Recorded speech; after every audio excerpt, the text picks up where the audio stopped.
बस आज के लिए इतना काफी है। इतनी जल्दी हार मान गए? अब उम्र भी तो हो गई है।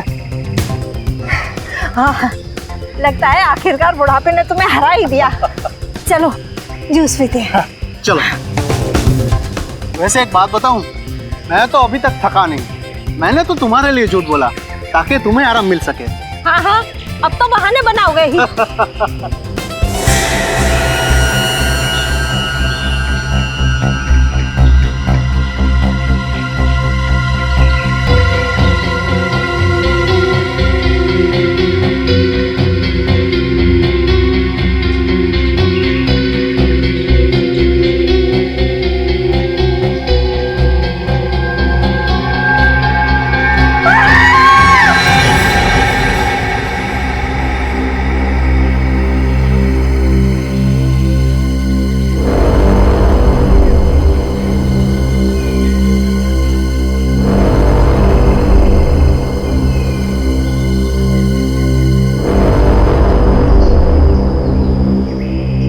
देखो बॉस, इस लड़की के कपड़ों पर ये गन पाउडर लगा हुआ है। इसका मतलब साफ है, इस लड़की को बहुत नजदीक से गोली मारी गई है, ऑलमोस्ट पॉइंट ब्लैंक रेंज से।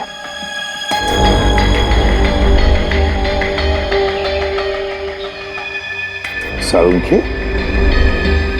यार एक बात अजीब है, जख्म के पास खून जमा क्यों नहीं? क्लॉटिंग क्यों नहीं हुआ खून का? यही बात मैं भी सोच रहा हूँ, ब्लड क्लॉटिंग क्यों नहीं है? Blood clotting sir? हाँ पंकज, ब्लड क्लॉटिंग। जब भी इंसान के शरीर में कहीं चोट लगती है तो दिमाग सिग्नल भेजता है चोट को ठीक करने के लिए, और इसलिए वो हिस्सा जहाँ पर चोट लगी है काला पड़ने लगता है, क्योंकि वहाँ पर खून जमा होने लगता है। इसी को ब्लड क्लॉटिंग कहते हैं। लेकिन यहाँ पर ब्लड क्लॉटिंग का कोई निशान क्यों नहीं है? पर सर, एक मरे हुए इंसान का दिमाग सिग्नल कैसे भेज सकता है? भेज सकता है पंकज, जरूर भेज सकता है, क्योंकि मरने के बाद भी कुछ देर तक इंसान का दिमाग जिंदा रहता है। वो पूरी कोशिश करता है चोट को ठीक करने की। थैंक यू सर, मुझे तो पता ही नहीं था। सर, हो सकता है इस लड़की को कोई बीमारी हो, इसी वजह से ब्लड क्लॉटिंग नहीं हुई। हाँ, हो सकता है पूरी, हो सकता है ये डायबिटीज या हीमोफीलिया की बीमार हो। ऑटोप्सी के बाद पता लगेगा। पूर्वी, पलटाओ इसे।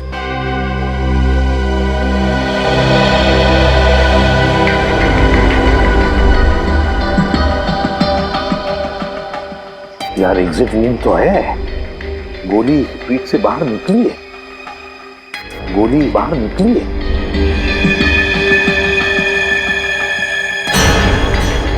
पूर्वी, पंकज देखो वहां पर खून की छींटें हैं, देखो जरा अच्छी तरह से, गोली फंसी हुई है क्या? सर,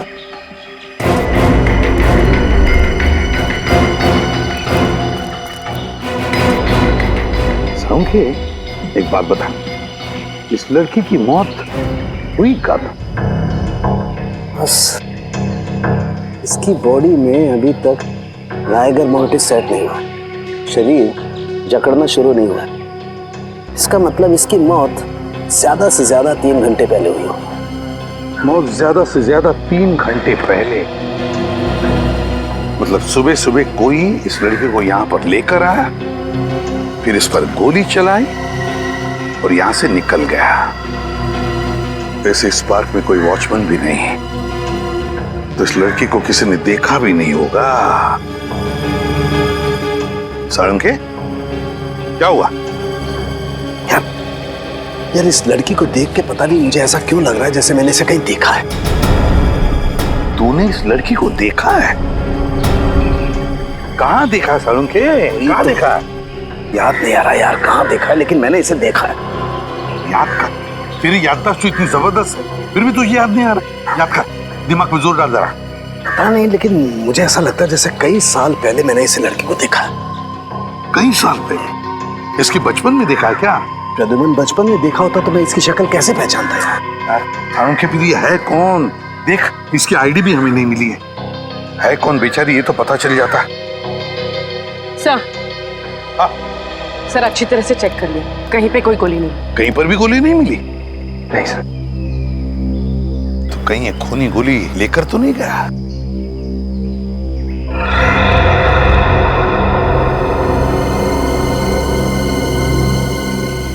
पूर्वी, वो देखो।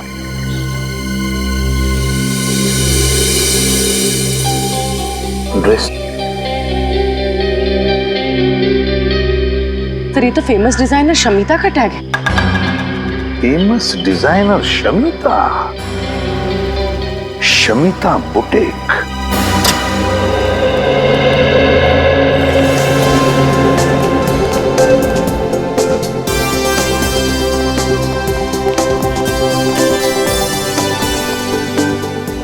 Welcome to Shamita's boutique. आपके फीचर्स और कॉम्प्लेक्शन को देखकर लग रहा है कि ये ड्रेस आप पर बहुत खिलेगा। एकदम सही कह रही है पूरी, ले लो ये ड्रेस। देखा, अब तो आपके बॉयफ्रेंड ने भी कह दिया, अब तो आप ले ही लो। मैडम आपको कुछ दिखाना है। CID? I am so sorry, मैंने आपको पहचाना नहीं था। कोई बात नहीं, ये बैज तो आपने देख लिया, अभी टैग देखिए और बताइए ये आप ही के बुटीक का है नहीं था। हाँ मतलब ये टैग हम बहुत साल पहले यूज करते थे, करीब 15 साल पहले। 1998 के बाद हमारे बुटीक का लोगो बदल गया है, अब हम ये लोगो यूज करते हैं।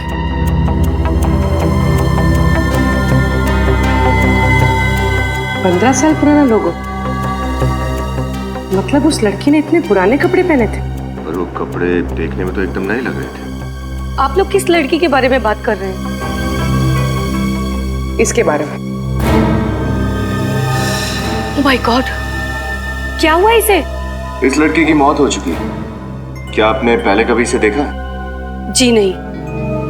अब ये कैसे पता चलेगा कि ये लड़की है कौन? ये तुम क्या कह रही हो तारिक? तुमने ठीक तरह से टेस्ट किया? आज तो 3 बार चेक कर चुकी हूँ, हर बार वही रिजल्ट आ रहा है। This is impossible. कैसे हो सकता है ये? अरे क्यों नहीं हो सकता? जब डॉक्टर तारिका कह रही है तो बिल्कुल हो सकता है। वैसे सर ये बहस किस बात पे हो रही थी? सचिन, दरअसल वो अरे तारिका जी इनसे क्यों डर रही है? ये तो अपने डॉक्टर साधन के। बोलिए बोलिए। अभिजीत, इस लड़की के रगों में जो खून है वो इस लड़की का है ही नहीं। ये क्या कह रहे हैं? इस लड़की का खून इसका नहीं है तो फिर किसका है? वो तो पता नहीं, लेकिन इस लड़की का तो 100% नहीं है, क्योंकि इसके खून का DNA और लड़की का DNA अलग है। अगर ये खून इस लड़की का है ही नहीं तो इसकी रगों में आया कहां से खून? हाँ, अच्छा, जो लड़की के कपड़ों के ऊपर खून मिला और पेट पे वो खून, वो किसका है? वो खून है तो एक ही इंसान का, पता नहीं किसका है, लेकिन इस लड़की का तो बिल्कुल नहीं है। सर कहीं वो खून उसी खूनी का तो नहीं? शायद वो भी घायल हो गया हो। खूनी का होता तो लड़की के कपड़ों पे ही होता ना, इसके शरीर के अंदर कहां से घुस गया? ये कुछ और ही चक्कर है। एक और बात, इस लड़की को गौर से देखो। इसे लैब में आए हुए लगभग 5 घंटे हो गए और उससे 3-4 घंटे पहले इसकी मौत हुई है, तो तकरीबन 8 से 9 घंटे पहले इस लड़की की मौत हुई है। लेकिन ये देखो, इसकी चमड़ी देखो, जरा भी नहीं बदली है, कोई फर्क नहीं पड़ा है। और देखो, ये इस लड़की का हाथ देखो, देख रहे हो, जरा भी रायगर मोटिस सेट नहीं हुआ है, बॉडी जरा भी नहीं जकड़ी है। और इसकी वजह अभी तक ढूंढ नहीं पाया हूं अभिजीत, लेकिन थोड़ा वक्त दो, मैं जरूर ढूंढ निकालूंगा कि आखिर इस सब की वजह क्या है। अच्छा डॉक्टर साहब, आप कह रहे थे कि इस लड़की को आप कुछ पहचानते हैं? हाँ। कुछ याद आया कौन है लड़की? नहीं यार, बहुत दिमाग लड़ाया लेकिन याद नहीं आ रहा है आखिर ये लड़की है कौन। कोई बात नहीं, कोई तो जानता होगा इसे। सर ये मेरी बीवी वैष्णवी। आपकी बीवी? Yes officer. पर इसे हुआ क्या है? धनंजय जी, वैष्णवी का खून हुआ है। क्या? किसने मारा इसे? वही पता लगा रहे हैं हम। लेकिन एक बात बताइए, आखिरी बार कब मिले थे आप वैष्णवी से? 20 साल पहले। 20 साल पहले? 20 साल पहले वैष्णवी गायब हुई थी। मैंने इसे कहां नहीं ढूंढा, हर पुलिस स्टेशन, हर अखबार, हर जगह। सॉरी। अच्छा, एक बात पूछूं आपसे, आपकी शादी कब हुई थी? 23 साल पहले, 3 अक्टूबर 1990। हमारी लव मैरिज थी। मैं और वैष्णवी एक ही मेडिकल कॉलेज में पढ़ते थे। वैसे उम्र क्या है आपकी? 50 साल। 7 जून 1963 मेरी बर्थ डेट है। और वैष्णवी जी की? तकरीबन 3 साल छोटी थी मुझसे। 3 साल छोटी थी आपसे, मतलब 47 साल की उम्र थी उनकी, है ना? अच्छा, वैष्णवी जी का कोई फोटोग्राफ है 20 साल पुराना?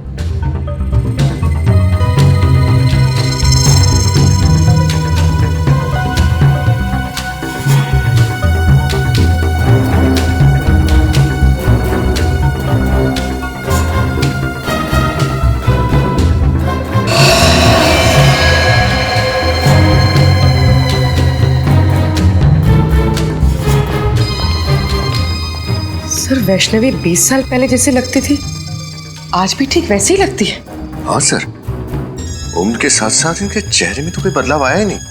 वही तो है ना बड़ी अजीब बात। एक औरत जो 20 साल पहले जैसे दिखती थी, आज भी बिल्कुल वैसे ही दिखती है। ये कैसे? ये मम्मी है। ये मम्मी है? हाँ सचिन, जैसी पिरामिड्स में मिली हैं वैसी मम्मी, लेकिन इस मम्मी को बनाने में एक अलग टेक्निक का इस्तेमाल किया गया है। सर आप क्या कह रहे हैं, कुछ समझ में नहीं आ रहा है। मैं समझाता हूँ। देखो, ना तो इसकी स्किन का रंग बदला है, ना इसकी बॉडी ने सड़ना शुरू किया है, कोई डिकम्पोज नहीं हुई है, और ना ही इसकी बॉडी ने जकड़ना शुरू किया है। और तो और ग्रेविटी की वजह से शरीर का वो हिस्सा जो जमीन को छूता है काला पड़ना शुरू हो जाता है, और वहां पर ब्लड मार्क्स आना शुरू हो जाते हैं।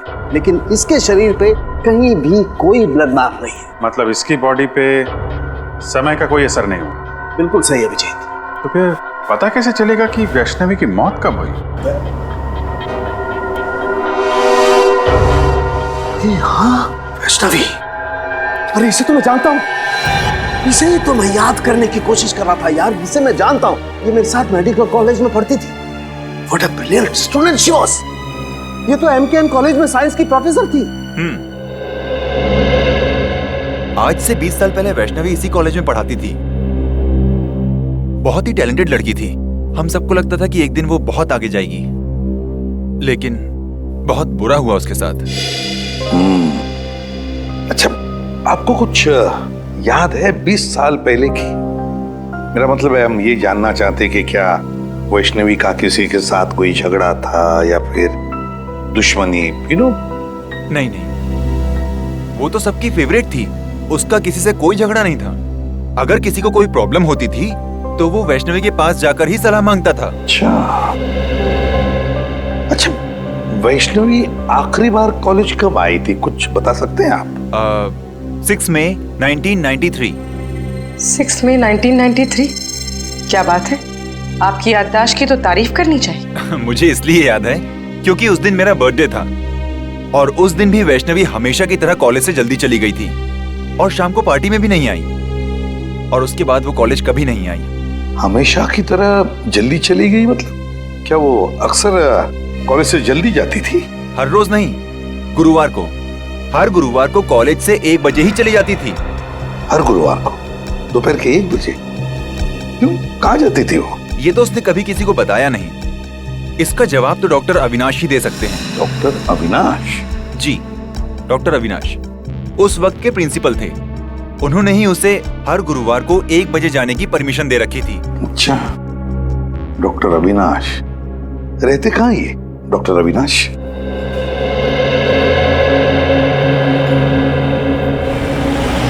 हाँ, ले दोस्त, कॉफी पी।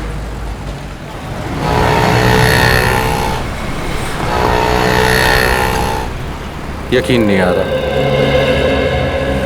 इतने साल पुराना दोस्त मेरे सामने बैठा है। आज अतीत की यादों के पलों को जीने से अच्छा और क्या है।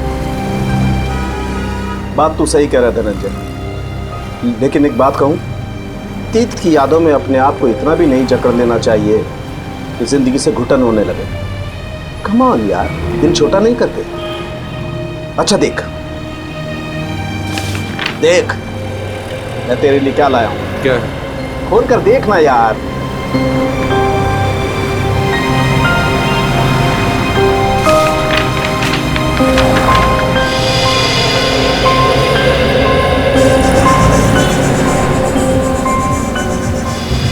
ये फोटो तो हमारे कॉलेज के एनुअल डे फंक्शन की है ना? एग्जैक्टली। तूने अब तक संभाल के रखी है? अरे संभाल के नहीं रखूंगा, तू और वैष्णवी मेरे सबसे करीबी दोस्त थे यार। अच्छा, तू बोल रहा था कि वैष्णवी के कुछ रिसर्च नोट्स थे घर पे, तू लेके आया? हाँ। कहाँ है? मुझसे तो पढ़े नहीं गए। वैष्णवी की एक याद काफी है मेरी आंखें नम करने के लिए।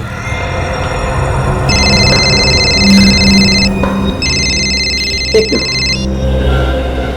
हेलो वो धनंजय तेरे साथ है ना? हाँ, क्यों? उससे पूछ कि वैष्णवी हर गुरुवार को दोपहर के 1 और शाम के 7 बजे के बीच कहाँ जाती थी। और एक बात, धनंजय से पूछ ले कि क्या वो हमें वैष्णवी के रिसर्च पेपर्स, मेरा मतलब है रिसर्च की जो फाइल्स हैं, वो दे सकता है क्या? हाँ ठीक, ओके। अच्छा धनंजय, तुझे मालूम है कि हर गुरुवार को वैष्णवी 1 से 7 बजे तक कॉलेज के बाहर कहाँ जाया करती थी? नहीं यार, मुझे इस बात का बिल्कुल अंदाज़ा नहीं था। इनफैक्ट जब पुलिस इन्वेस्टिगेशन में मुझे इस बारे में पता चला तो मैं खुद हैरान था कि वैष्णवी ने इस बारे में मुझे बताया क्यों नहीं कभी। कमाल है यार, वैष्णवी ने ये राज तुझसे छुपा के क्यों रखा? ऐसी क्या बात थी? डॉक्टर अविनाश की तो मौत हो गई, वही एक बता सकती थी कि वैष्णवी हर गुरुवार को जाती कहाँ थी। सर, हाँ, वैष्णवी कहाँ जाती थी उसका जवाब शायद इन फाइल्स में। क्या है इन फाइलों में? वैष्णवी की रिसर्च रिपोर्ट। 20 साल पहले जिस पुलिस स्टेशन में धनंजय ने वैष्णवी के गायब होने की रिपोर्ट लिखवाई थी, वहीं से लेके आया। अच्छा, वेरी गुड। देखे तो सही है क्या इनमें।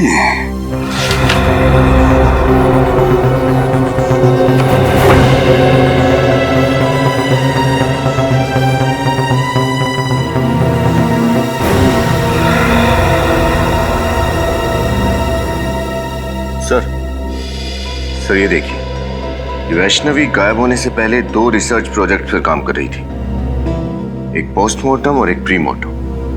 सर, पोस्टमार्टम के बारे में तो सुना है, जो सालू के साहब लाशों के साथ करते हैं। ये प्रीमार्टम क्या होता है? फ्रेडी, प्रीमार्टम शरीर की वो स्थिति है, शरीर की वो स्थिति जो किसी भी इंसान के मरने से पहले होती है, मरने से पहले। और फिर पोस्टमार्टम तो तुम जानते ही हो। लेकिन एक बात समझ में नहीं आ रही है कि वैष्णवी इन 2 विषयों पर ही क्यों, प्रीमार्टम और पोस्टमार्टम, इन 2 विषयों पर ही क्यों रिसर्च कर रही थी? क्यों? ऐसा क्या खोज रही थी वो? किस बात पर रिसर्च कर रही थी? कहीं ना कहीं तो कुछ भी तो मिलना ही चाहिए। ये क्या है? ओह, वैष्णवी ये रिसर्च कर रही थी, ये खोजने की कोशिश कर रही थी वैष्णवी, जिससे इंसान का शरीर अनश्वर रह सके, अनश्वर, इमॉर्टल, चिरंजीव,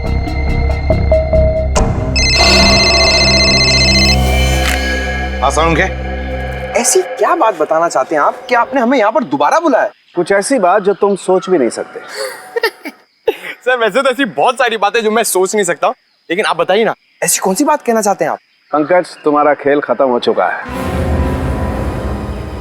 हम तुम्हारा सारा राज जान गए हैं। खेल राज? ये क्या बात कर रहे हैं सर आप? बस सर नहीं खड़ा रहना, नहीं तो गोली चल जाए। सर ये आप क्या कर रहे हैं सर? प्लीज गन नीचे के रुक जाओ। जस्ट कीप क्वाइट पूर्वी, जस्ट कीप क्वाइट। अब देखो पंकज, मैं तुम्हारे पेट पर गोली मारता हूं तो एक गोली तुम्हारे शरीर को चीरती हुई पेड़ पर ठीक वहीं जाकर के लगेगी जहां पर वो खून लगा हुआ है।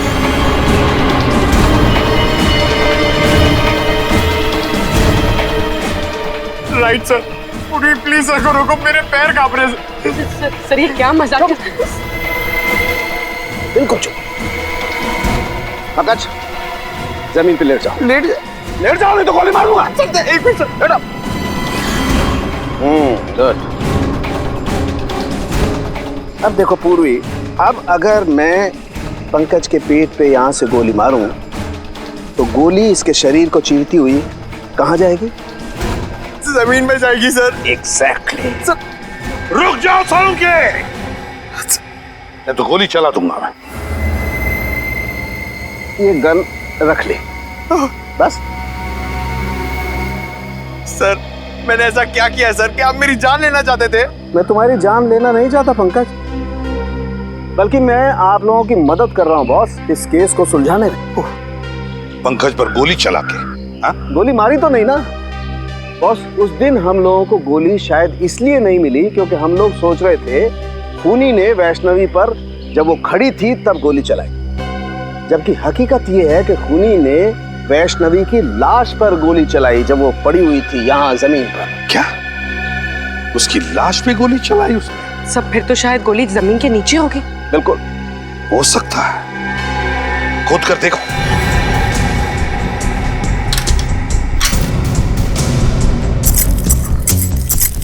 मतलब सालुंखे, ये खूनी हमें गुमराह कर रहा था। उसने गोली चलाई जिंदा वैष्णवी पर नहीं, वैष्णवी की लाश पर, और फिर उसके बाद में उसने उस पेड़ पर खून लगा दिया ताकि हमें लगे कि उसने जिंदा वैष्णवी पर गोली चलाई। सर गोली मिल गई। गोली मिल गई तो समझो खूनी भी मिल गया। वेरी गुड, फिर तो मिठाई खिलाओ यार। सालुंखे, पहली मिठाई तुझे खिलाऊंगा क्योंकि खूनी तेरा दोस्त धनंजय है। धनंजय। क्या बात कर रहे हो यार तुम? हाँ धनंजय, क्योंकि ये गोली उसी गन की है जो गन हमें धनंजय के घर में मिली थी, समझे? धनंजय की गन? लेकिन तुम धनंजय के घर कब गए? जब तुम धनंजय के साथ कॉफी शॉप में कॉफी पी रहे थे तब। रद्दिमान, तुम मेरे दोस्त पर शक कर रहे हो और तुमने मुझे इस बारे में बताया क्यों नहीं? जरूरी नहीं समझा। चलिए सर, धनंजय को गिरफ्तार कर लेते हैं। हाँ, धनंजय को तो कभी भी अरेस्ट कर सकते हैं, लेकिन ये बात किसी को भी पता नहीं चलनी चाहिए। याद रखना सालुंखे।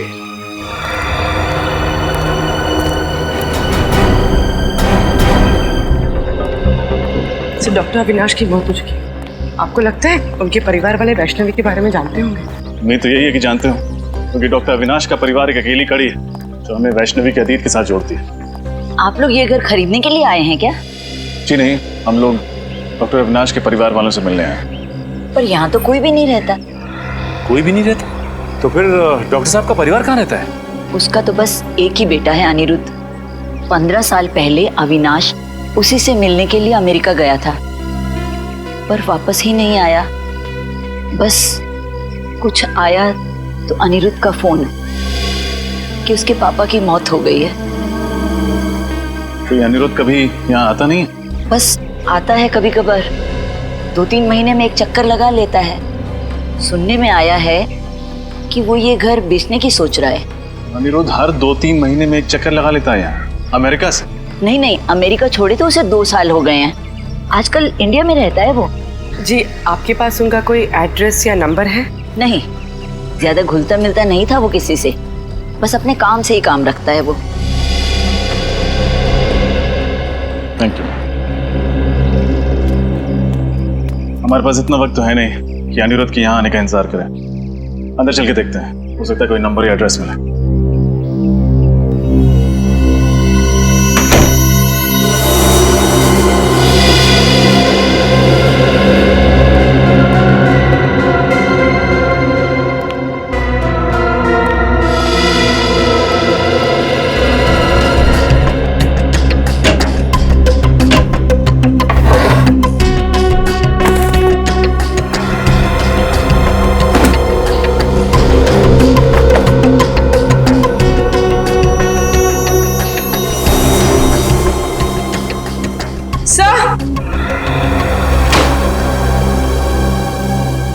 ये देखिए, मिस्टर अविनाश का पासपोर्ट।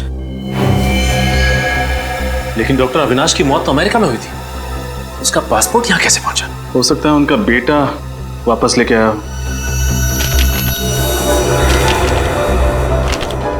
ये क्या? पासपोर्ट में कहीं भी अमेरिकन वीजा तो लगा हुआ है ही नहीं। इसका मतलब डॉक्टर अविनाश कभी अमेरिका गए ही नहीं। तो इसका मतलब वो औरत झूठ बोल रही थी हमसे। हाँ सचिन, या तो वो औरत झूठ बोल रही थी या फिर अविनाश का बेटा अनिरुद्ध कोई खेल खेल रहा है। इस केस ने दिमाग घुमा दिया सचिन। पहले हमें जॉगर्स पार्क से एक लाश मिलती है जिसकी बॉडी का डीएनए उसकी रगों के खून के डीएनए से मैच नहीं करता है।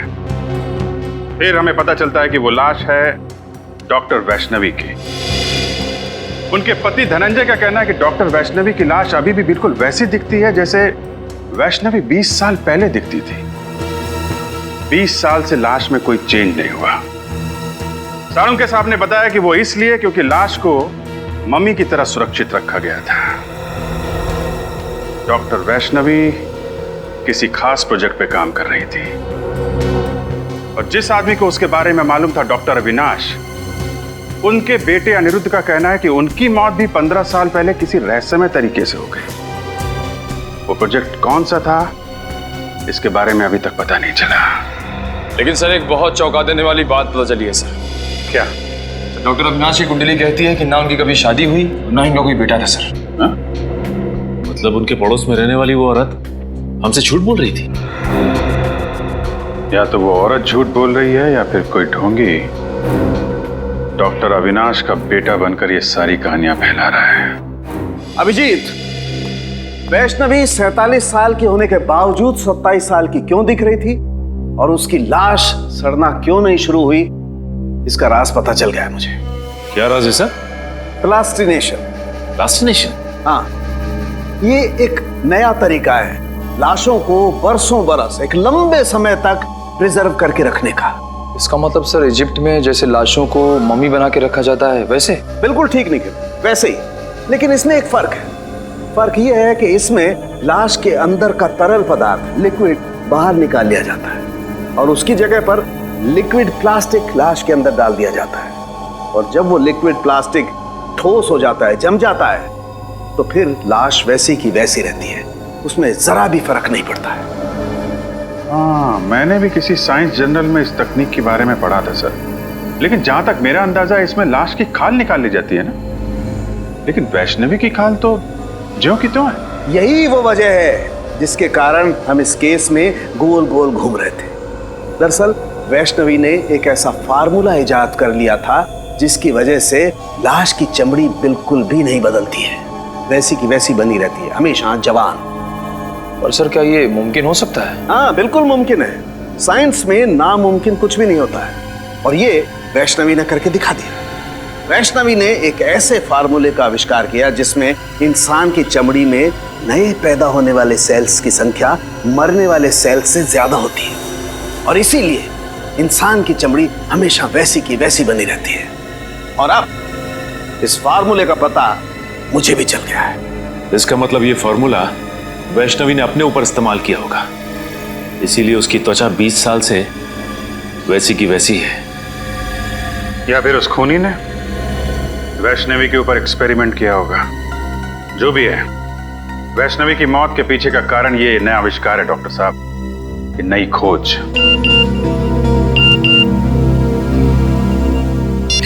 प्लीज सर जल्दी आइए, मैं खतरे में हूँ। तारिका, तारिका खतरे में, come on. Tarika, Tarika, my God, Tarika, Tarika, Tarika, my God, इसकी नब्ज बहुत स्लो हो गई है यार। सर कुछ कीजिए ना। एक मिनट, मैं आता हूँ। तारिका, तारिका, तारिका, तारिका, उठो, तारिका, तारिका, तारिका, उठो।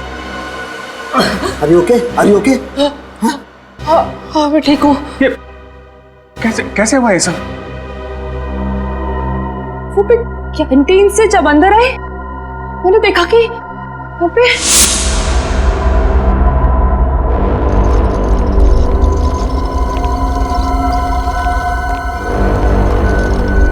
अरे कौन हो तुम लोग और लाश को कहाँ लेके जा रहे हैं? हम लोग जीके हॉस्पिटल से आए हैं। डॉक्टर सालुंके साहब ने हमें लाश को वहाँ के मोर्ग में लाने को कहा है। क्या? लेकिन मुझे तो कुछ नहीं बताया सालुंके सर ने इस बारे में। और ये फाइल का छुपा के ले जा रहे हो? सालुंके साहब ने फाइल भी मंगाई है। तो हम चलें? नहीं रुको, पहले मैं सर से एक बार बात कर लूं।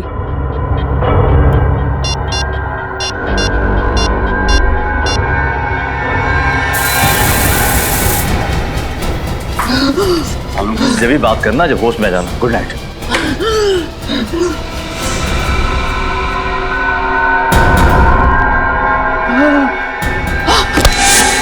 सर ये बात समझ में नहीं आई, कोई लाश क्यों चुराएगा? सचिन, वैष्णवी की लाश को पार्क में फेंकना और फिर यहाँ लैब से चुरा ले जाना, ये सब एक प्लानिंग थी। प्लानिंग खूनी वो फार्मूला चुराना चाहता है तो सालुंके साहब ने बड़ी मेहनत से इस लैब में तैयार किया था। मतलब सर जब वो खूनी फार्मूला नहीं बना पाया तो उसने ये सब हमें गुमराह करने के लिए किया। करेक्ट, हमें गुमराह कर रहा है वो। हम उसके जाल में फंसते चले गए। लेकिन खूनी को ये बात कैसे पता चल गई कि सालुंके सर फॉर्मूला बना चुके हैं?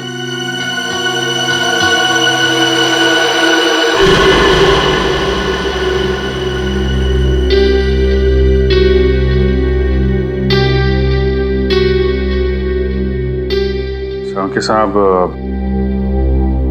कहीं आपने तो किसी को?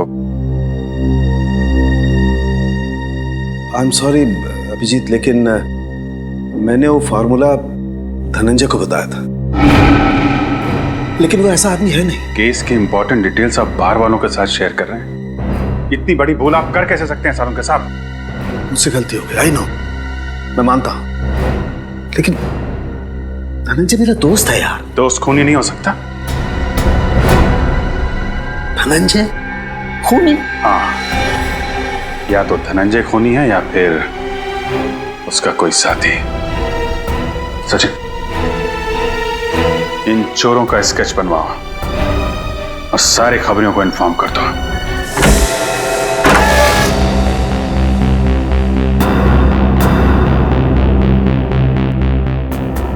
कोना कोना छान मारो, हो सकता है धनंजय घर में ही छुपा हो।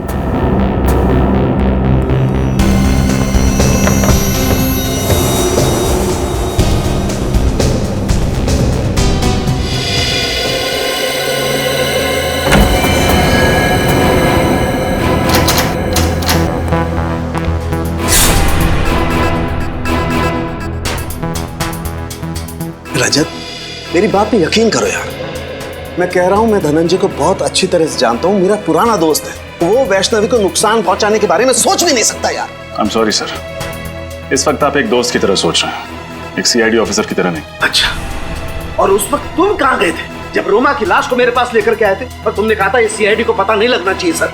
तब तुमने सीआईडी ऑफिसर के बारे में क्यों नहीं सोचा? तुम्हें पता है रजत, सीआईडी को जब कोई लाश मिलती है तो सबसे पहले फॉरेंसिक लैब में आती है, और तुम उसे कहां ले गए? वहां प्राइवेट नर्सिंग होम में। सर आप इसे मेरा पागलपन समझिए या कमजोरी। मैं एसीपी सर से तब तक नजरें नहीं मिलाऊंगा जब तक मैं अपने ऊपर लगे हुए सारे इल्जाम गलत साबित नहीं कर देता। तुमने ठीक नहीं किया रजत। अगर कोई और इन सर्कमस्टांसेस में मेरी मदद मांगता, मैं उसे साफ मना कर देता, लेकिन तुम्हारे दिल में सीआईडी के लिए एक जज्बात है, अपनी अपनी ड्यूटी के लिए, एक फर्ज के लिए एक बात है। Let me see what I can do for you. क्या चाहते हैं सड़ों के साथ? मैं आपका एहसान चुकाने के लिए इस खूनी को छोड़ दूं? फिर खूनी? ये खूनी खूनी की क्या रट लगा रखी है तुमने रजत? एक बार प्रूव हो जाने दो कि धनंजय खूनी है, फिर चढ़ा देना उसे सूली पर, चढ़ा देना तुम। सर वो खूनी है कि नहीं ये तो तभी साबित होगा जब वो हमारे हाथ लगेगा। पता नहीं किस कोने में जाके छुप गया है।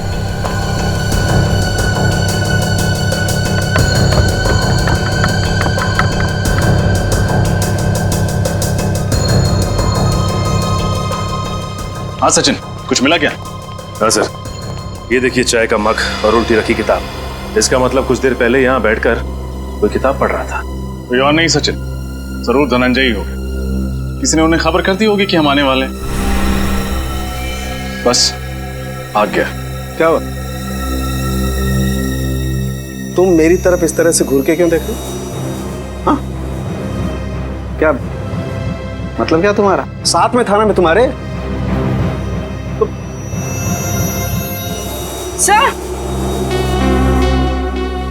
सर ये देखिए, टूटा हुआ वास।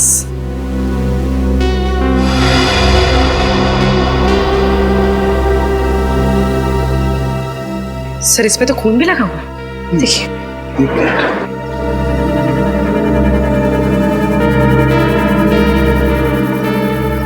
इस पे तो कुछ उंगलियों के निशान भी है। पूर्वी सर, एक काम करो, घर में देखो कोई टेल्कम पाउडर देखो प्लीज।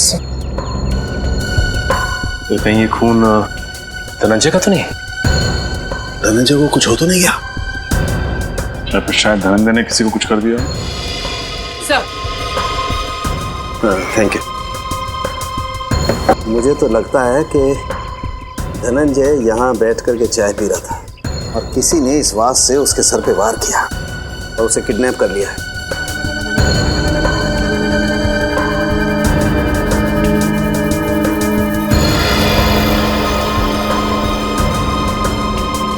अब इस फिंगरप्रिंट का फोटो ले लेते हैं। अब पुलिस रिकॉर्ड में मैच करके देखते हैं, पता चल जाएगा आखिर ये है कौन।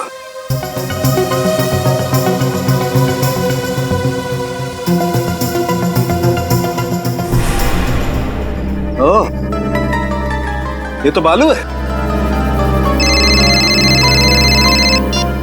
हेलो, कौन है वो? बालू इस वक्त कहाँ है वो? ठीक है, कड़ी नजर रखो उस पर, कहीं भी नहीं जाना चाहिए वो।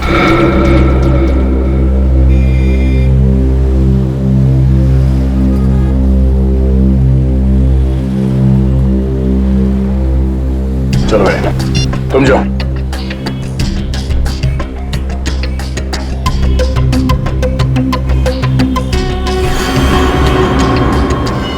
सीआईडी के सबूतों के साथ छेड़खानी करने की हिम्मत कैसे की तूने? माफ करना साहब, मैंने सब पैसों के लिए किया। किसने दिए थे पैसे? साहब वो अनिरुद्ध ने दिया था। अनिरुद्ध? फिर ये तो डॉक्टर अविनाश का बेटा है। वही कर रहा है ये सब। पहले अपने पिताजी के अमेरिका जाने की झूठी कहानी सुनाई और रात दिन से गैर कानूनी काम करवा रहे हैं। ठिकाना कहाँ है उस अनिरुद्ध का?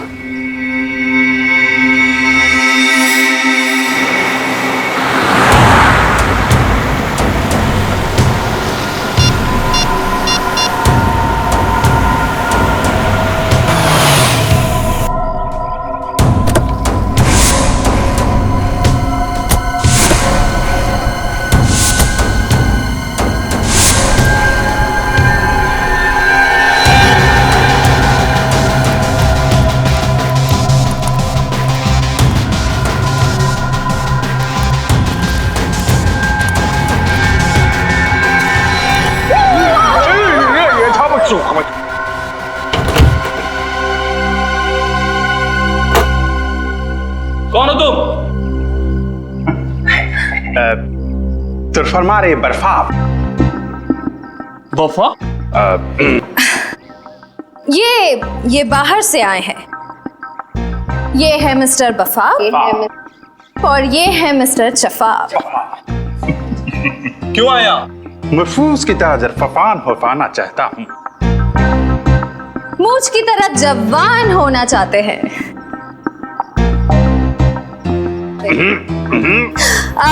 इनके कहने का मतलब है कि इन्हें पता चला है कि तुम्हारे बॉस के पास एक स्पेशल फॉर्मूला है जिससे लोग जवान हो जाते हैं और ये वो फॉर्मूला खरीदना चाहते हैं। नहीं, ऐसा कुछ नहीं है। चलो निकले यहाँ से। दरफात तरफोड़ के हरफात पे रख देंगे।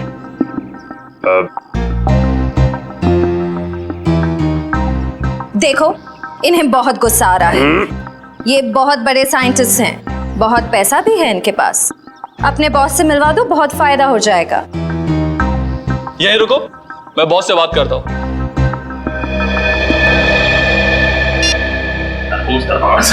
सर फोड़ने का नहीं, वेट करो। तरफोड़ कंट्रोल।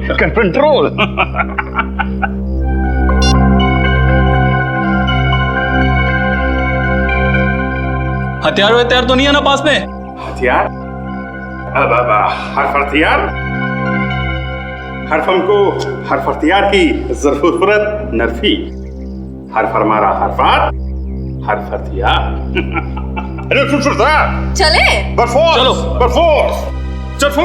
Let's go.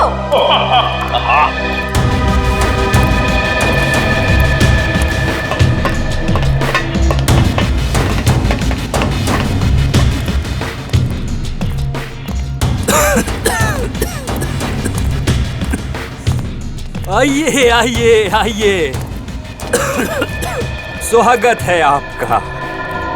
मुझे वैज्ञानिकों से बातें करना बहुत अच्छा लगता है। क्या सेवा कर सकता हूँ मैं आपकी? सेवा तो हम आपकी करेंगे। सिर्फ हमको जरफेल की हरफंदर, चरफक्की, फिर फिसिंग। ये कह रहे हैं कि आपके सीक्रेट फॉर्मूला की खबर इन्हें लग चुकी है। आप जैसे ब्रिलियंट और जीनियस साइंटिस्ट की तलाश ये करते रहते हैं। Thank you. आपका वो सीक्रेट फॉर्मूला ये खरीदना चाहते हैं।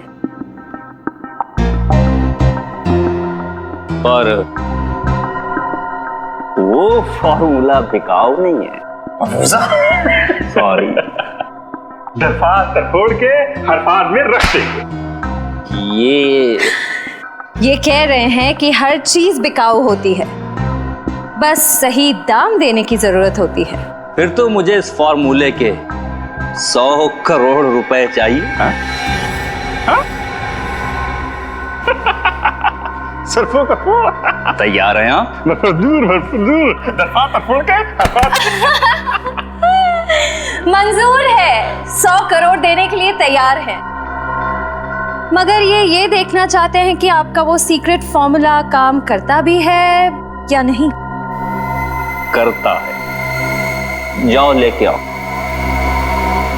15 साल की मेहनत है उसमें। ऐसा काम करता है कि बहुत जल्द इस दुनिया में बूढ़ा इंसान दिखाई नहीं देगा।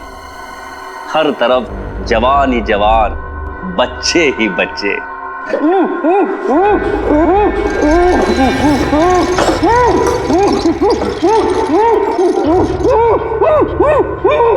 देखिए कैसे मैं इस 55 साल के आदमी को अपने सॉल्यूशन की मदद से 25 साल का नौजवान बना दूंगा। दरफात तरफोड़ दो। ये पूछ रहे हैं आप ये सब करेंगे कैसे? विज्ञान।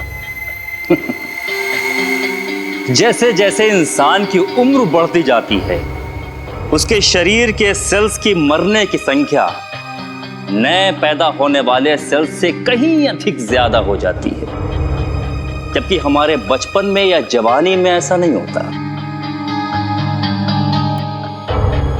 अब देखिए, इस सॉल्यूशन की मदद से मैं इसकी खाल को फिर से जवान कर दूंगा, क्योंकि नए पैदा होने वाले सेल्स की संख्या मरने की संख्या से कहीं अधिक ज्यादा हो जाएंगे।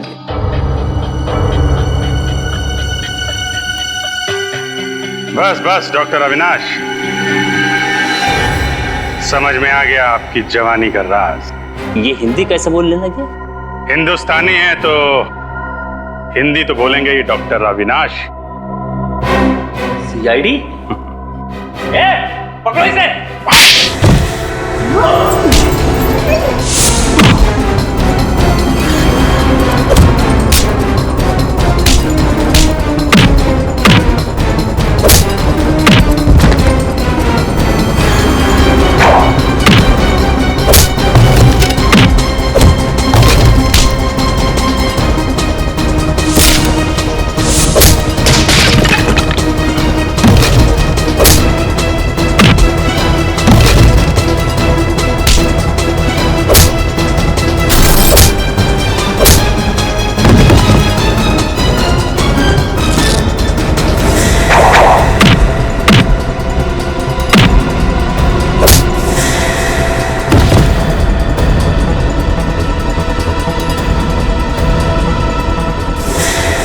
बुढ़ापे में इतनी भाग दौड़ अच्छी नहीं है अविनाश जी।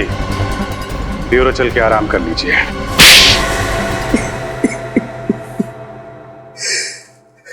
वैष्णवी के रिसर्च के बारे में सिर्फ मैं ही जानता था।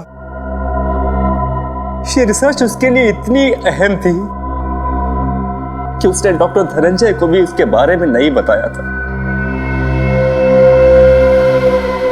और तुमने क्या किया? विश्वासघात, वैष्णवी का विश्वासघात किया तुमने उस फॉर्मूले के लिए जिसके लिए उसने बरसों तक मेहनत की थी।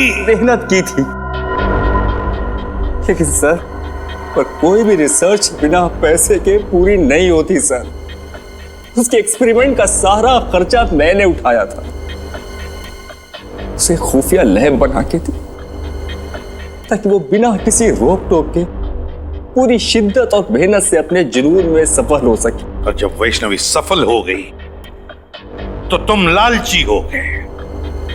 तुमने सोचा क्यों ना वो फॉर्मूला लेकर नाम और पैसा खुद ही कमा लूं, है ना?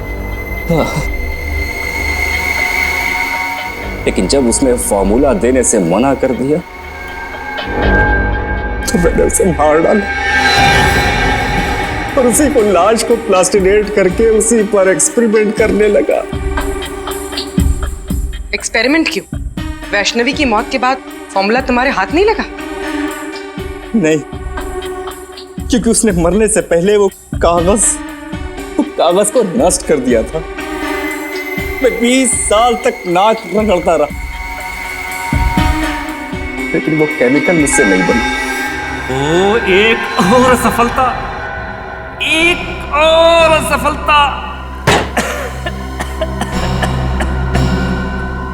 न जाने कितनी बार मुझे फेल होना पड़ेगा अपने इस एक्सपेरिमेंट में। हमें गुमराह करने के लिए तुमने वैष्णवी की लाश को पार्क में फेंक दिया। तुम जानते थे कि सीआईडी वाले आज नहीं तो कल उस केमिकल के बारे में जरूर पता लगा लेंगे और मौका मिलते तुम उसे चुरा लोगे। हाँ, और मेरा प्लान कामयाब भी हो गया था। लेकिन उस केमिकल को बेचने से पहले आप लोग मुझ तक पहुंच गए। बड़े बड़े मुजरिमों के पापी इरादों पर पानी फिरा है सीआईडी ने, समझे? अब जेल में सड़ते बैठना, अपनी नकली जवानी के दिन काटते फांसी का ऑर्डर आने तक।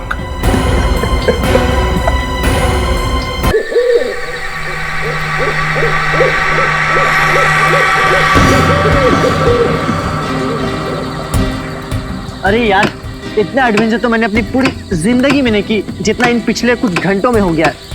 वाकई यार, बहुत हो गई हाइकिंग साइकिंग। अरे विनय, तू ठीक है ना? हाँ, मैं ठीक हूँ। अगर तू कहे तो यार शहर जाने वाला रास्ता हम अभी ढूंढ सकते हैं। रात को रास्ता कहाँ ढूंढेंगे यार? एक काम करते हैं, सवेरे होने तक यहीं पे रुक जाते हैं, सवेरे होते ही निकल लेंगे। ये हुई ना बात। अरे यार, एक हील अंदर नहीं जा रहा यार। खैर यार, कुछ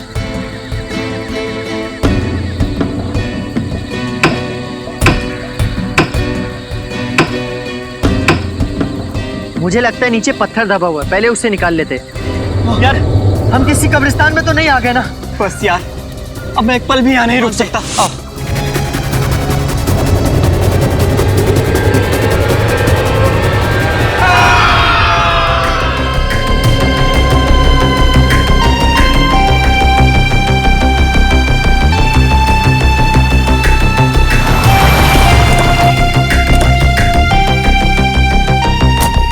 आइए सर, आइए।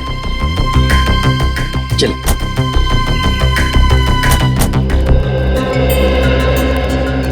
वाओ, आज मेरी जिंदगी का सबसे बड़ा दिन है।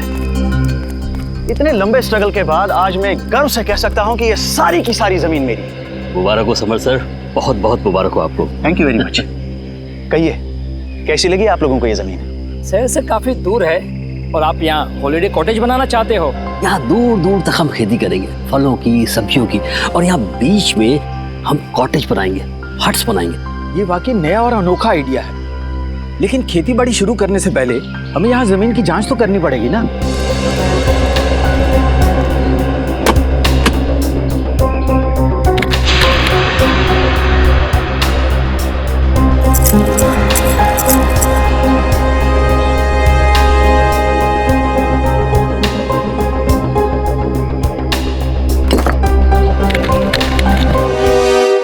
तो जसवीर, तुमने अपने 3 दोस्तों को कल शाम को यहाँ पे छोड़ा था और उसके बाद से उनका पता नहीं चल रहा है। हाँ सर, उन्होंने कहा था कि सुबह 6 बजे तक वो आ जाएंगे सर।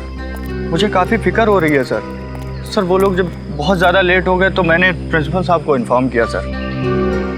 सर, मैंने सुना है ये बहुत ही खतरनाक इलाका है। यहाँ लोग अक्सर गुम हो जाते हैं और लूटपाट भी बहुत होती है। सर, मैडम बिल्कुल सही कह रही है, इसलिए मैं ये 2 गाइड्स मार्को और दीपिका को आपके साथ भेज रहा हूँ ताकि वो उन्हें ढूंढने में ये आपकी मदद करें। मार्को और दीपिका, आप लोग तो इस इलाके से अच्छी तरीके से परिचित होंगे ना? जी हाँ, हम दोनों इस इलाके को बहुत अच्छी तरह से जानते हैं। That's great। चलिए फिर देखते हैं।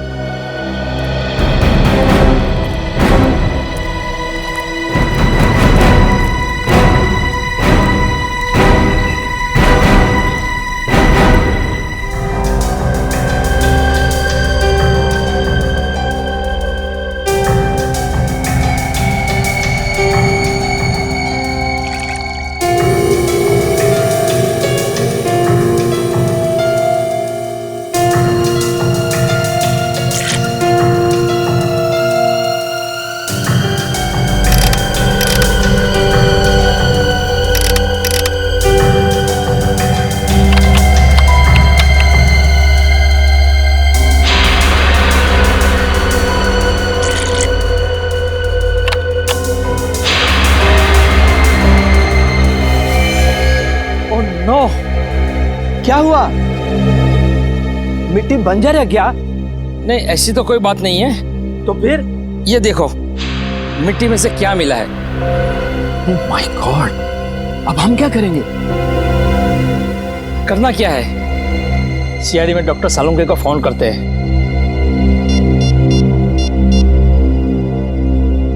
Hello doctor Salunke?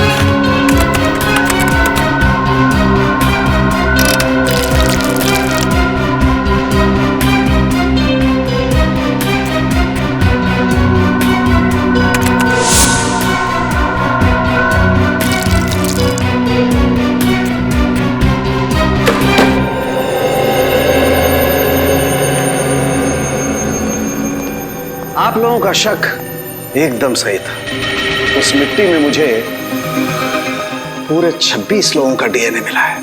आपका मतलब 26 लोगों को गाड़ा गया था वहां पे? वो जगह पे कोई कब्रिस्तान तो नहीं था? वही तो, इसीलिए तो ये मामला और भी ज्यादा गंभीर हो जाता है। कौन थे ये लोग?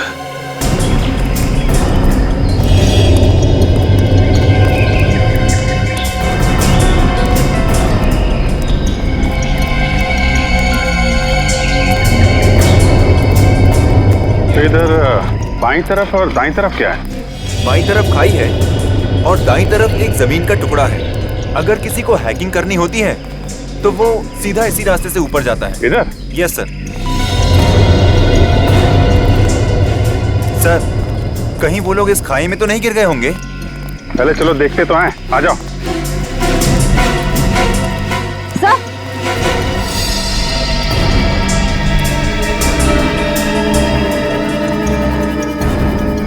Sir ice cream. हाँ सर, वो लोग आइस बॉक्स में आइसक्रीम और जूस भी लेकर आए थे सर। मतलब यही कहीं खाना वाना खाया इन लोगों ने। ठीक है, ये आइसक्रीम का कप, प्लेट, मतलब यहाँ पे बैठ के उन लोगों ने खाना खाया है। यहीं कहीं आसपास टेंट वेंट लगा के आराम भी किया होगा। यहाँ आसपास कोई ऐसी जगह है जहाँ पे टेंट लगाया जा सके? यस सर, उस तरफ। चलो देखते हैं। अच्छा किया जो आप लोगों ने डॉक्टर सालुंके को तुरंत फोन कर लिया, वरना किसी को पता भी नहीं चलता कि यहाँ पर 26 लोगों की लाशें दबी हुई हैं। सर, ये लाशें किसकी हो सकती और यहाँ पे कैसे आई? ये तो इस जमीन का मालिक समर्थ ही हमको बता सकता है।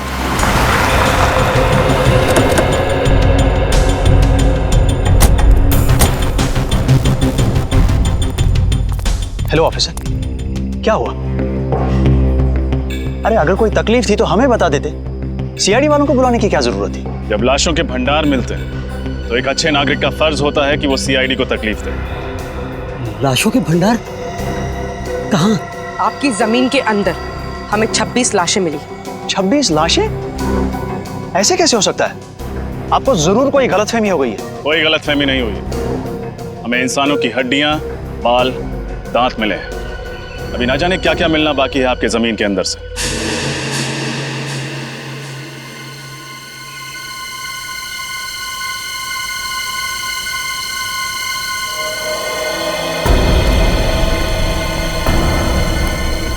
भैया यहाँ लेके आओ।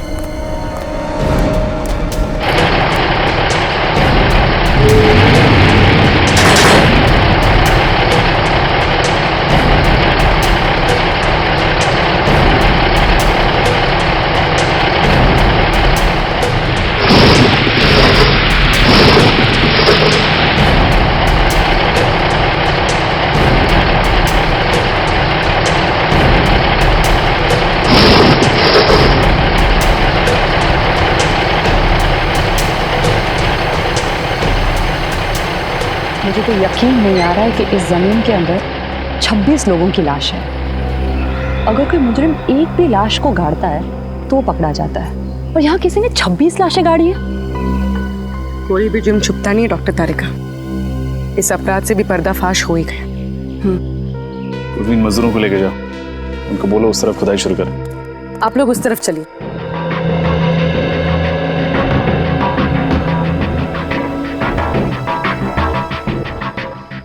सर। हाँ बोलो।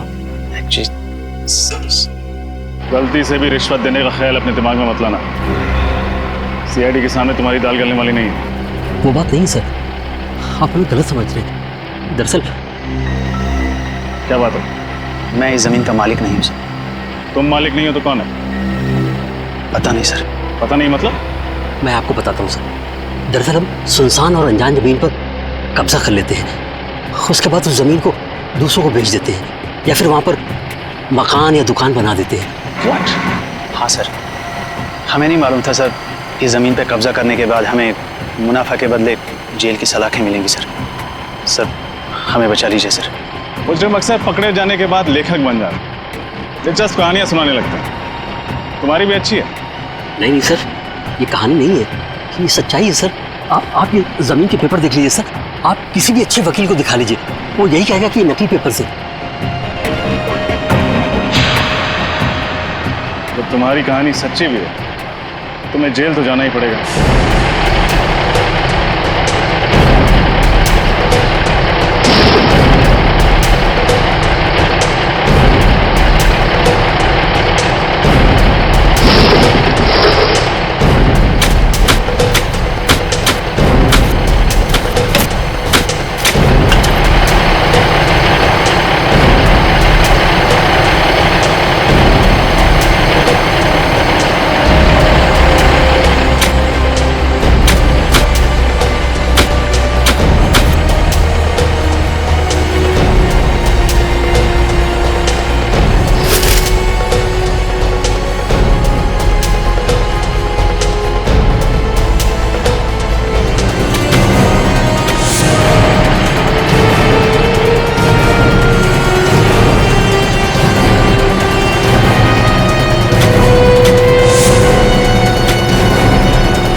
वगैरह?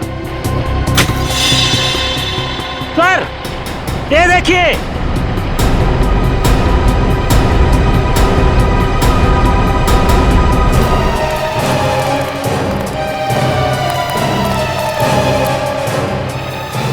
सर ये देखिए नीम का पत्थर।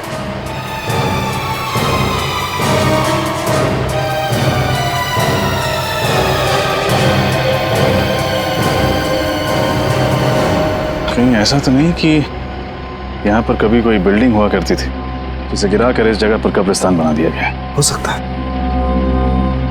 पता नहीं वो कौन सी मनहूस घड़ी थी जब हमने इस जमीन पे बुरी नजर डाली। लेने के देने पड़ गए। आप दोनों हमारे साथ ब्यूरो चलेंगे, आपसे पूछताछ करनी है। जमीनों के घोटाले करने के लिए तुम दोनों को गोल्ड मेडल देना चाहिए। Gold medal. जाने कितनी जमीनों पर गैर कानूनी कब्जा किया तुम लोगों ने, और कितने लोगों को जमीनें बेच भी दी। माफ कर दीजिए सर, गलती हो गई। अब हम ऐसी धांधलेबाजी फिर कभी नहीं करेंगे। अरे धांधलेबाजी तो तब करोगे ना जब जेल से छूटोगे। अब आइंदा हम धांधलेबाजी नहीं करेंगे। खज्जर फर्म्स के बारे में बताओ, किसके नाम पर है वो जमीन? बताओ जल्दी। हम सच कह रहे हैं सर, हमें कुछ भी नहीं मालूम। हम तो ऐसे ही जमीनों पे कब्जा कर लेते हैं जो लावारिस होती है। फिर भी कब्जा करने के पहले तुमने रजिस्ट्री ऑफिस से पता किया ही होगा ना कि ये जमीन किसके नाम पे? किया था, और रजिस्ट्री ऑफिस में कुछ महीने पहले आग लग गई थी, जिसकी वजह से इस जमीन के सारे डॉक्यूमेंट चल गए थे। हाँ सर, और जब हमें पता चला कि इस जमीन के आगे पीछे और कोई नहीं है, यहाँ तक कि इसके पेपर्स भी नहीं है, तो हमने तुरंत इसके ऊपर हक जमा लिया।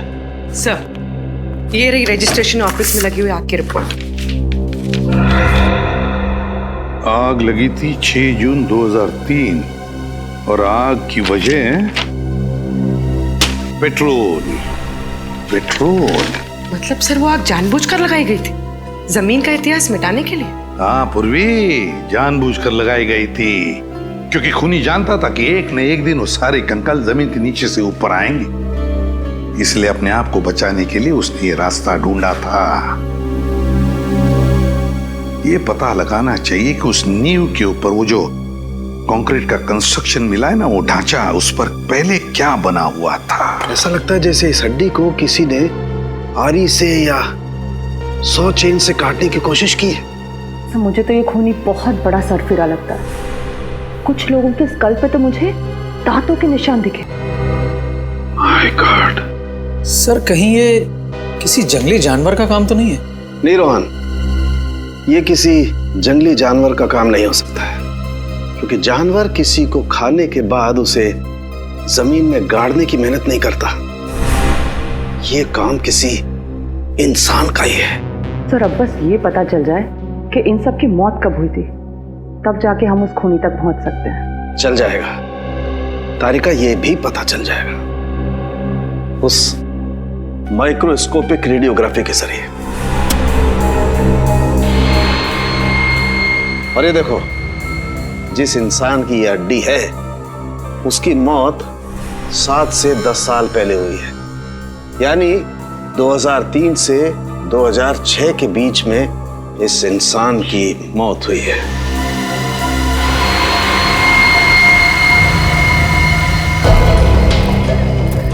और कितनी दूर चलना पड़ेगा अभी?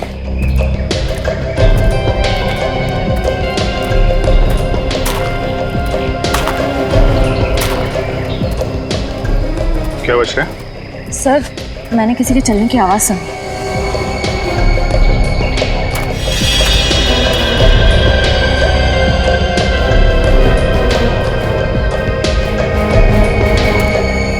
यहाँ तो कोई नहीं दिख रहा। सर शायद मेरा वहम होगा। ना सारा खून। सर इस लड़की के सामान में से ये मुझे कुछ बीज मिले हैं।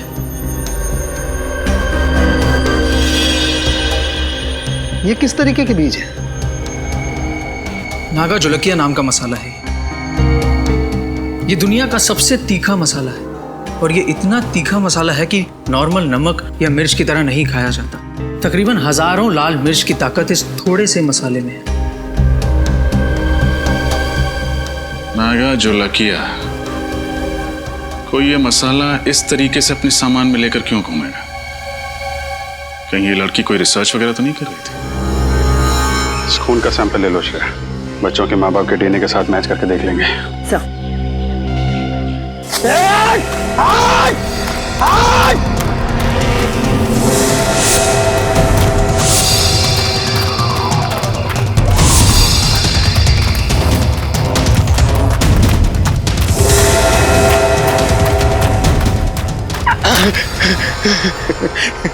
बहुत देर कर दी मेहरबान आते आते।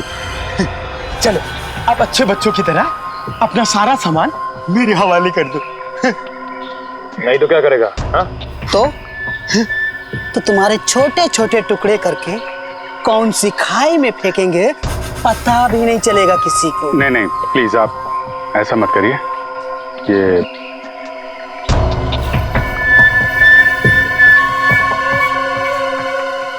सीढ़ी सीढ़ी और सामान चाहिए आप लोगों को?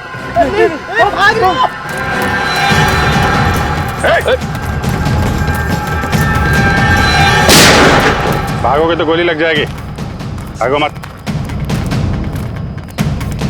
कहाँ भाग रहे थे? हमें माफ कर दो साहब, हम दोनों तो छोटे मोटे लुटेरे हैं साहब। मासूम लोगों को लूटते हो, बाद में उनको मार के फेंक देते हो। नहीं साहब, हम लुटेरे हैं, खूनी नहीं है साहब। हम लोगों ने किसी को नहीं मारा साहब। अच्छा, फिर ये 3 लड़के कहाँ हैं?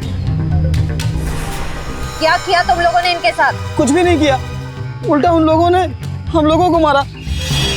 तो उस पेड़ पे वो खून तुम्हारा है? वो खून तो इस वाले लड़के का साहब। मारपीट के दौरान थोड़ी सी चोट लगी थी साहब। किस तरफ गए वो लड़के? जेल की तरफ। जेल की तरफ। चलो दिखाओ। मैं होल्ड करता हूँ। हाँ जल्दी बोलो।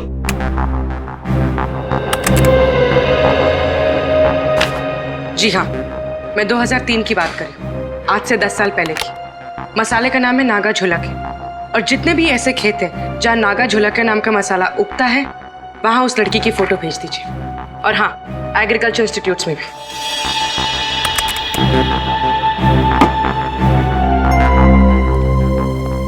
सर, हमें जिन लोगों के कंकाल मिले हैं उनके गायब होने की रिपोर्ट अभी तक नहीं मिली है, और इनमें से कुछ लोग विदेशी भी हैं।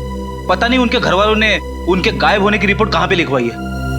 हो सकता है ना फ्रेडी कि उनके घर वालों को पता ही नहीं था कि जब ये हादसा हुआ तब ये लोग इंडिया में ही थे। लेकिन एक खज्जर फार्म से ही पता चलेगा कि ये सारा चक्कर क्या है। सर, एक बात बड़ी अजीब है, खज्जर फार्म के आसपास दूर दूर तक कोई भी जंगली जानवर नहीं है, तो लोगों को मार कौन सकता है उनके मांस के लिए? सर, कहीं कोई आत्मा नरबक्षी तो नहीं है? वो चाहे कोई भी हो, फिर चाहे फ्रेडी, वो तुम्हारी आत्मा ही क्यों ना हो, अब नहीं बचेगा ये हमारे हाथों से। ये रही झील।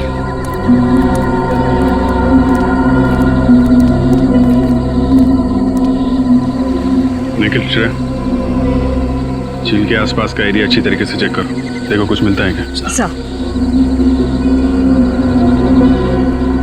साहब, हम लोग जा सकते हैं? तुम लोग जाओगे, लेकिन सीधे जेल जाओगे। हाँ।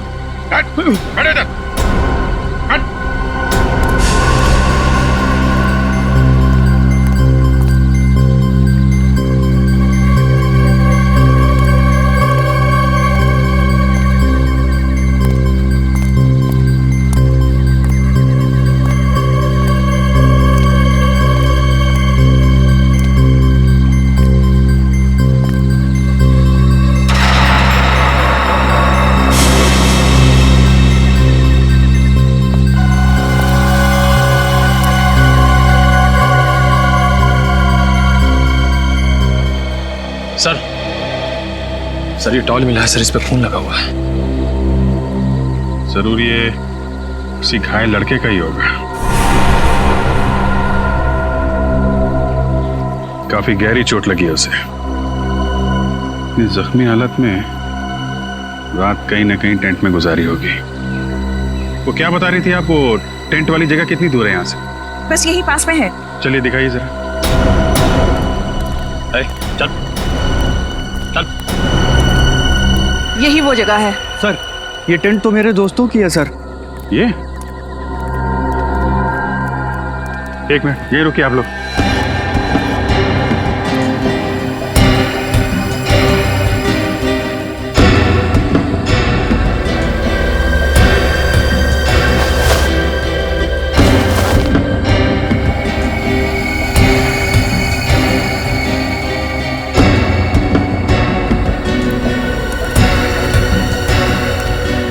शूज, टूटे हुए टेंट, बिखरा हुआ सामान, क्या हुआ क्या यहाँ पे?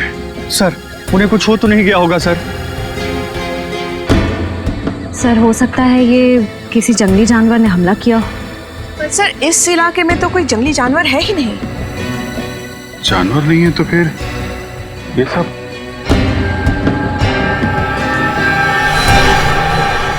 ये क्या?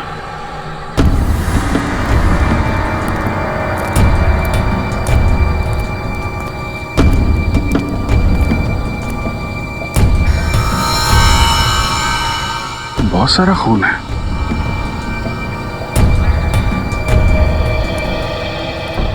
अगर इसमें तुम लोगों का जरा भी हाथ हुआ ना तो तुम लोगों का वो अंजाम होगा कि तुम लोग सोच भी नहीं सकते। श्रेया, सबको जेल में डाल दो, ले जाओ। चलो चल।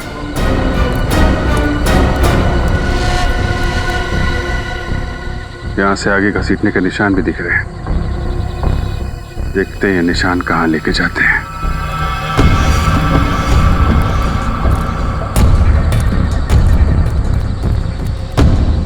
ये क्या चक्कर है?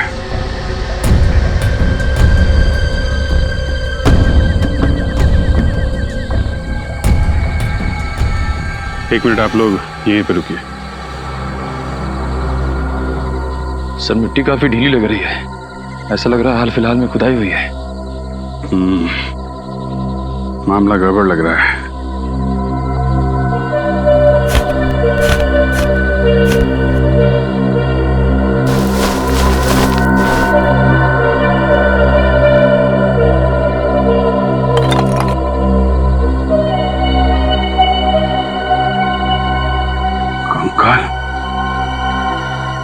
निखिल, कुछ खोदने का इंतजाम करो।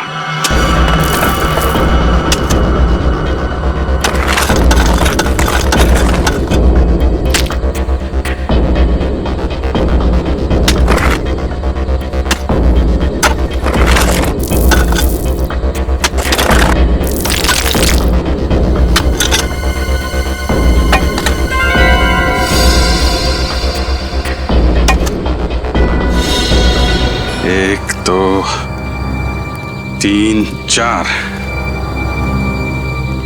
ये जसवीर तो कह रहा था कि उसके 3 दोस्त गायब हैं। चौथा कहां से आ गया? हाँ सर, हमें 3 की तलाश थी, यहाँ चौथा भी आ गया। जसवीर, तुम्हारे तीनों दोस्तों के साथ में कोई और आदमी भी था क्या? नहीं सर। सर ये कंकाल क्या मेरे दोस्तों के हैं सर? बहुत जल्द पता चल जाएगा।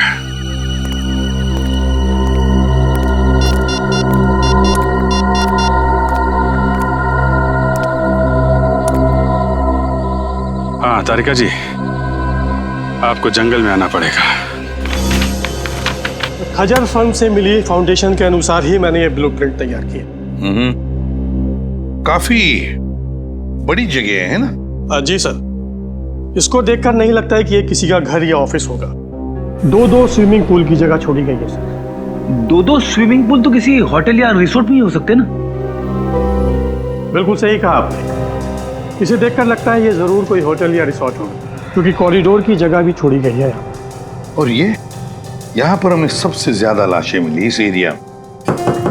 यहाँ क्या हो सकता है? मुझे लगता है सर ये होटल या रिसोर्ट का गार्डन हो। कोई होटल या रिसोर्ट, कोई होटल या रिसोर्ट जहां पर लोग रहने जाते थे पर जिंदा वापस नहीं लौटते थे। जी हाँ सर, मैं पहचानता हूँ इन्हें। ये दलजीत है और ये मयंक, दोनों नेशनल लेवल के रनर्स थे। दोनों नेशनल लेवल के रनर्स? पर हुआ क्या, गायब कैसे हो गए ये? सर 10 साल पहले अप्रैल 2003 में मुंबई में एक इंटरसिटी टूर्नामेंट हुआ था। ये दोनों उसी में भाग लेने आए थे। टूर्नामेंट खत्म होने के बाद हम लोग तो उज्जैन वापस चले गए, लेकिन ये दोनों माथेरान घूमने जाना चाहते थे। फिर? सर इन लोगों ने रिक्वेस्ट की थी कि ये 2-3 दिन में वापस आ जाएंगे, लेकिन इनकी कोई खबर नहीं आई। इस लड़की को तो आप जानते ही हैं ना? हाँ सर, ये रिया है। ये पंचगिनी गई थी हाइब्रिड प्लांट के रिसर्च के लिए। मुंबई रुकने का इसका कोई प्लान नहीं था, पर शायद उस रात काफी हाईवे पर जाम था, इसलिए मजबूरी में यहाँ इसे रुकना पड़ा। खज्जर फार्म में? जी। पूर्वी ये तीनों के तीनों, ये दो लड़के और ये लड़की मुंबई शहर के नहीं थे, बाहर के थे, बाहर के। और सर ये तीनों खज्जर फार्म में रुके थे। वही तो, तीनों खज्जर फार्म में रुके। सर हमें यहाँ आसपास से किसी भी केमिकल के ट्रेसेस या लैब वगैरह कुछ नहीं मिला है। इसका मतलब इन चारों को मारा कहीं और गया है और बाद में इन्हें यहाँ पे लाके गाड़ दिया गया।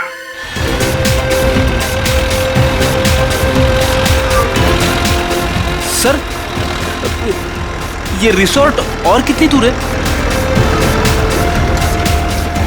बस थोड़ी देर में आ जाएगा, वो देखो।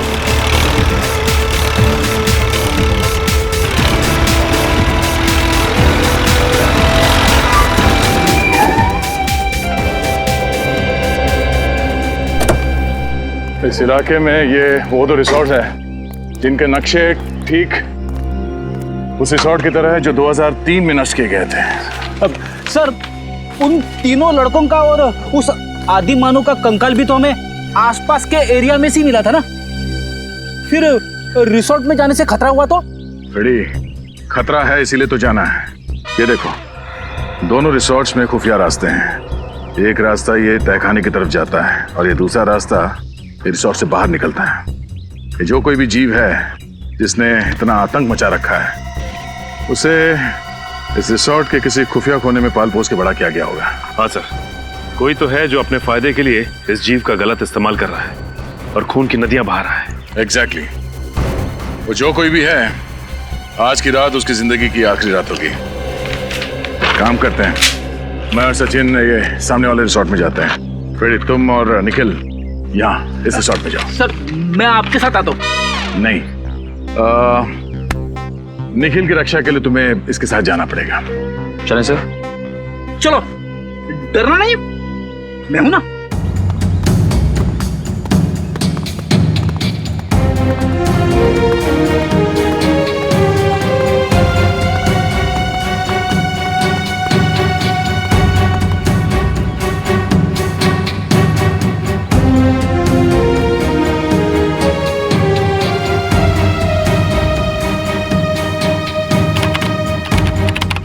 कमाल है, हमें तो लगा था उन 3 लड़कों के हादसों के बाद हमारा बिजनेस कुछ दिनों के लिए ठप हो जाएगा। वैसे आप लोगों को डर नहीं लग रहा ट्रैकिंग करने में? आप किस हादसे की बात कर रही है? हमने तो ऐसा कुछ सुना नहीं था। चलिए अच्छी बात है कि आपने ऐसा कुछ भी नहीं सुना। वो कहते हैं ना, इग्नोरेंस इज ब्लेस। अच्छा वैसे ये बताइए कि हम लोग अपने कमरे में खाना कब तक मंगवा सकते हैं? रात में 11 बजे तक। उसके बाद रिसेप्शन पे कोई नहीं रहता। वैसे चलिए, आइए।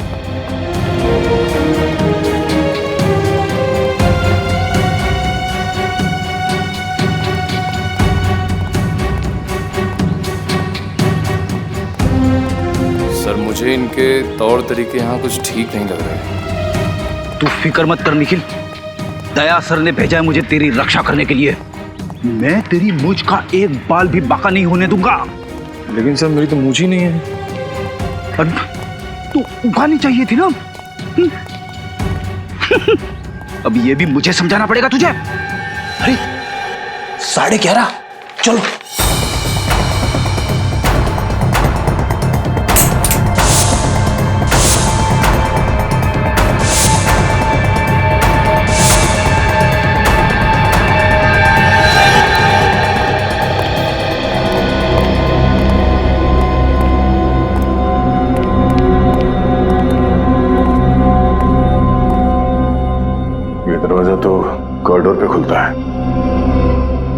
चलते हैं।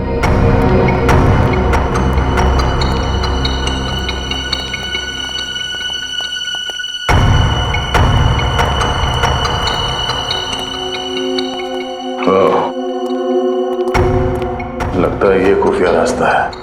हाँ सर, तहखाने में तो कुछ मिला नहीं था। हो सकता है यही दरवाजा हमें मुजरिम तक पहुंचा दे।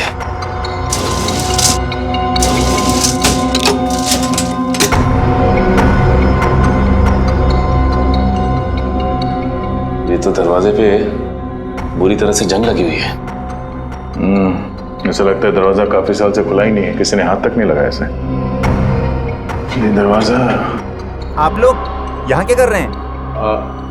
हाँ वो पानी चाहिए था तो ढूंढते ढूंढते यहाँ आ गए। यहाँ पे? यहाँ पे नहीं, हम लोग रिसेप्शन की तरफ जा रहे थे, लेकिन रास्ता भूल गए। वैसे ये रास्ता कहाँ जाता है? कहीं नहीं, ये दरवाजा हमेशा बंद रहता है। इस रिसोर्ट में और भी कई दरवाजे हैं जो हमेशा बंद रहते हैं। ये रिसोर्ट तो भूल भुलैया है। आप लोग अपने कमरे में चलिए, मैं पानी लेके आता हूँ। सर, अगर इस रिसोर्ट में कुछ नहीं है तो फिर जरूर अगले रिसोर्ट में कुछ होगा। इस फ्रेडी को फोन करके देखते हैं।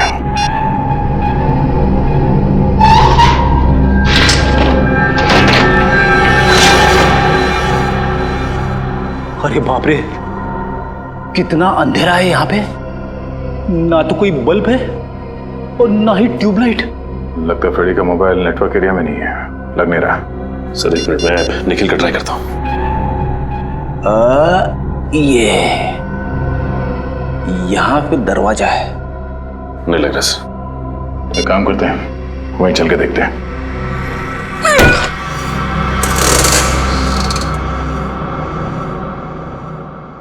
अरे, एक और खुफिया दरवाजा। हाँ सर।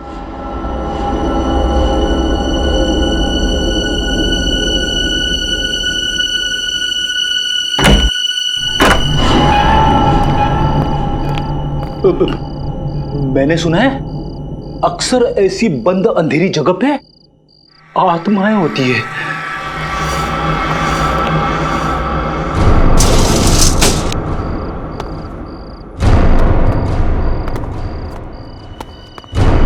खूनी आत्मा।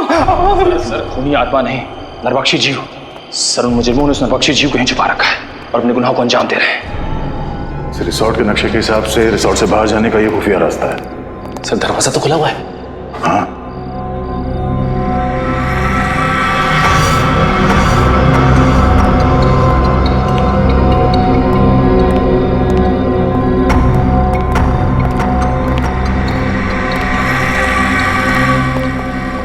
दो पलंग। हाँ, दोनों पलंग पे चेन है उस नरभक्षी जीव को बांधने के लिए। एक जीव दो पलंग, अब ये नया क्या चक्कर है? ये कैसी आवाज है? किसी जानवर की आवाज लग रही है। सर दो पलंग, कहीं ऐसा तो नहीं यहाँ पे दो नरभक्षी जीव है? निखिल, यहाँ से खिसक लेते हैं, आगे का इन्वेस्टिगेशन दया सर के साथ ही करेंगे। सर कुछ नहीं होगा आपको, मैं हूं ना। कौन है?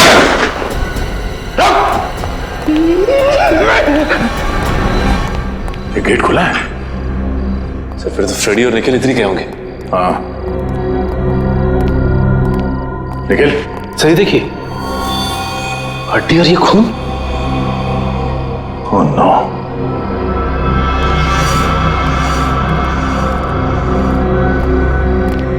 ये क्या? इसका मतलब है दो नरभक्षी जीव। लेकिन सर एक की तो मौत हो गई थी। सचिन, निखिल और फ्रेडी की जान को भी खतरा है, जल्दी।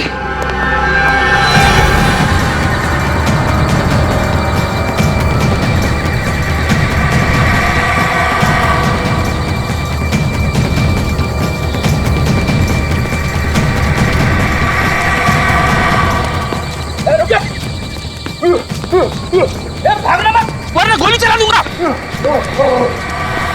रुक।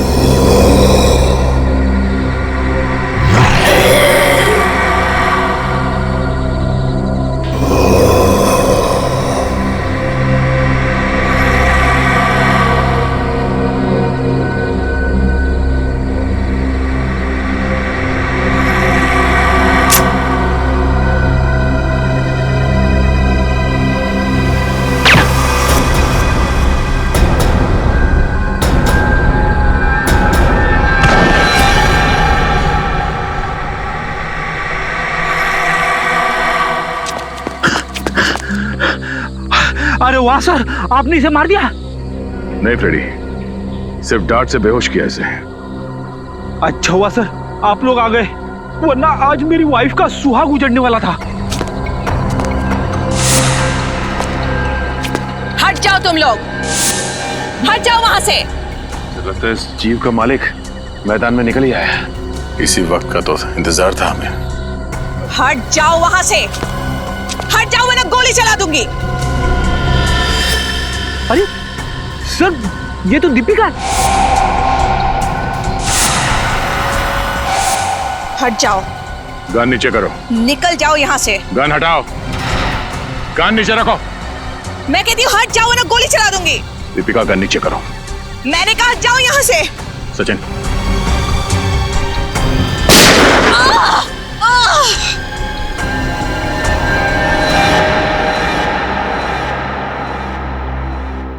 मेरे पिताजी एक एंथ्रोपोलॉजिस्ट थे, मानव वैज्ञानी। बहुत साल पहले वो मंटोनियो नाम के एक छोटे से टापू में गए थे, जहां से वो दो ऐसे जीव लेके आए जो ना तो इंसान थे और ना ही जानवर।